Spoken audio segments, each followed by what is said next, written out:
Hello ladies and gentlemen, and welcome to the second episode of Beverin Mountains. Today we are going to start the city, and it is the old center of the city. This is not how English works. I don't think this sentence doesn't make any sense, even in old English where there was completely no rules at all. Anyway, what I'm doing here is I want to create a classical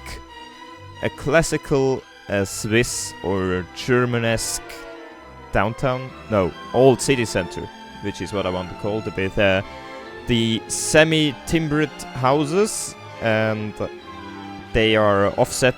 As you can see, there is completely no grid and no planning whatsoever in this core. This is because that's how it's realistically done, and also the buildings, I will move them with the move it tool, and I think this looks very, very, very nice. I got the idea for this idea. Great sentence, mate. I mean, the idea for this sort of building style is, for once, I was looking through some old Swiss cities, and they are very random because they're hundreds of years old, and everyone just came along and built his hut somewhere, and it transformed into this city. And so I used the movie tool, and I saw this in the Reddit a month or so ago as an example of what you can do with the movie tool. And I think the picture was posted by Samson. Yeah, by Samson, the guy who made Move It, by the way. He's a very, very nice mod creator. That's what I wanted to say. Yes, I transformed all those buildings into RICO buildings. I don't know if the tutorial of Fresh Popcorn covers how to do this. I think it does. I have not watched it, by the way. I just made this from scratch. I did go to the Steam forums, and I got how you call it? There was a thread which covered this thing. If you want to know more about this, then let me know down in the comments, and maybe I will make a video regarding this. Actually, all those buildings, they are functional, by the way. If you don't know how RICO works, RICO is an abbreviation for residential, industrial, commercial and office. It has nothing to do with Puerto Rico, but yeah, that's basically what you get if you type in RICO into the search bar. You only get Puerto Rico, but you have to click on the mods. Yeah, that's how you do it. And yeah, so this is how the RICO works. Those are all functional buildings, except for one. Maybe I placed it down too far away from any road. You need roads for this. That's the one thing you need, and the other things is just nothing. You need roads, and they behave as normal non-ploppable assets. You know, like the things you have to zone, but they work. Without it, basically what am I even saying here? If you don't know how RICO works, you have lived under a rock for a year or something, because it is one of the most influential mods out there on the workshop. And then you saw me placing down a church. Actually, that was a couple of minutes ago. I will place down another church in just a second, or maybe a minute, I don't know exactly. I haven't watched the footage back, and it was some days ago when I made this footage, but I made a big plaza. Oh, here's the other church. This is very, very common in Swiss and in German cities as well, because especially in the Swiss cities you have the Reformation. The Reformation about 1500, made by Luther, Martin Luther, not the Luther King, but the other Luther, in Germany, and Ulrich Zwingli in Zurich, where I live. And you may have heard of Calvin. Calvin is one of the most influential reformators in the English-speaking world. Especially many American churches are based on the scripts of Calvin.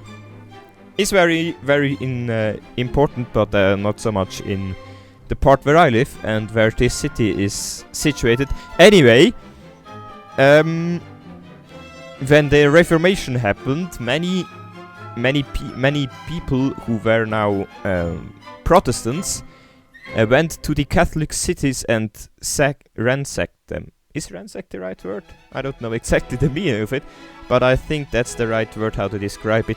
They basically took over the churches. And that's not exactly what happened here, because this city is located in a region where Catholicism still has the upper hand, but there are still many Protestants there. So the old church in the center is a Catholic church, and the newer church is a church from the 19th or 17th, no, what, 18th century. It is a Baroque church. As you can see if you go... No, it is not really a Baroque church, what I'm saying. It is a romantic, from the Romantic era. A church from the Romantic era, because how it looks, it is fairly modern by church standards. And so this is a Protestant church. It was financed through North German count or something, because North Germans are also Protestants. So they made this church. So basically, in every Swiss and in many North German cities, you can see two big churches. One is Catholic and one is Protestant, and that's why there are two churches. And basically that's the main point of my video here. I want to make a Swiss looking city, if you have not noticed, by the way. So I want to get in many Swiss elements. For example, this school here.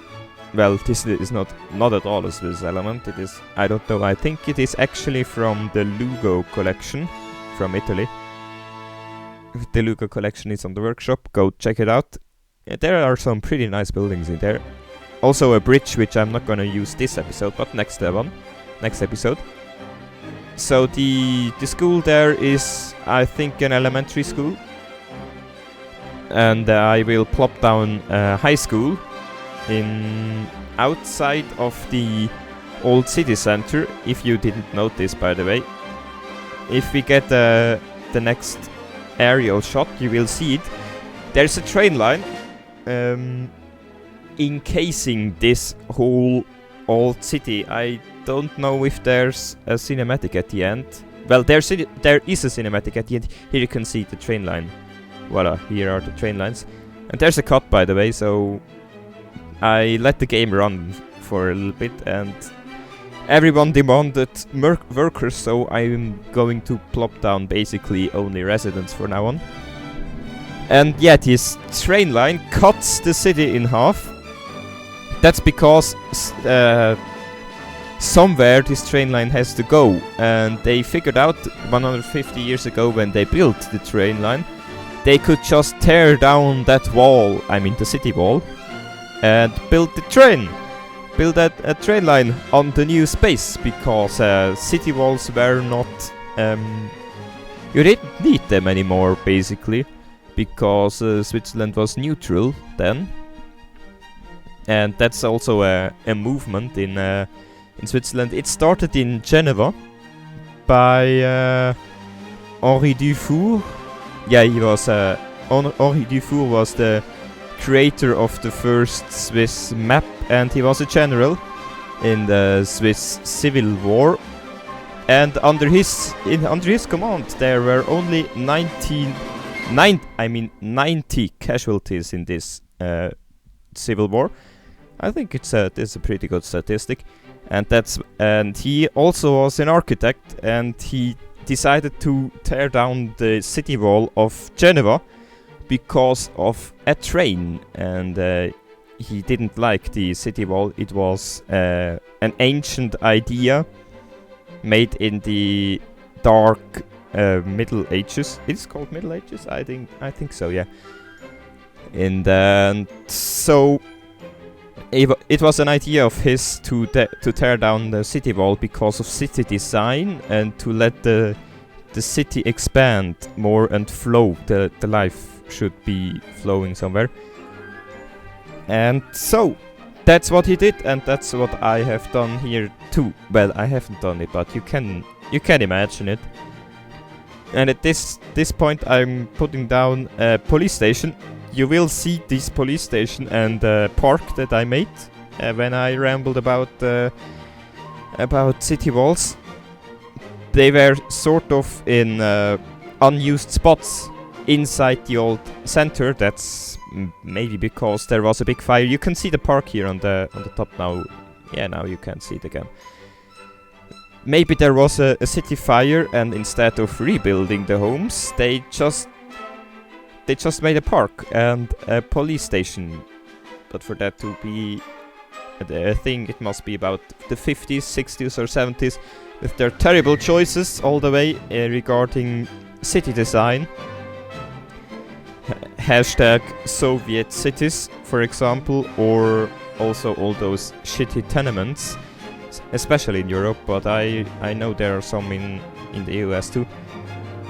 And yeah, you got a very nice aerial view, and that's also where this city has to be experienced from the aerial view, because there are many clipping mistakes or clipping errors in this city, because it's just logical. I did not give too much of an eye to. I did not give too much of an eye. Is that even a sentence? Is that even English? I don't think so. I did not look out too much for clipping errors. On one hand, because there were just too many, and on the other hand, because I have some serious frame rate issues. I think those semi-timbered houses, they are very high poly, so watch out for that. And also there is so much decoration on those things. Maybe I have to go into the asset modificator thing and redo some of the decorations, some of the props around it. And here you can see one of those terrible 60s choices made in Europe to prop down this massive living thing, this massive house. If in German there is a saying for that. It's called the living silo. I don't know if there's an equivalent in English, but now that the time lapse is almost over, so there will be some cinematic shots just following. I hope you have liked this video, and if you want to see more of Beverin Mountains, then you can consider a subscribe. That would help very much, and I would be very thank you very much. I would be very no English at all from this guy. And that's also a hint. What I'm doing here is a hint for next episode, but stay tuned for Saturday.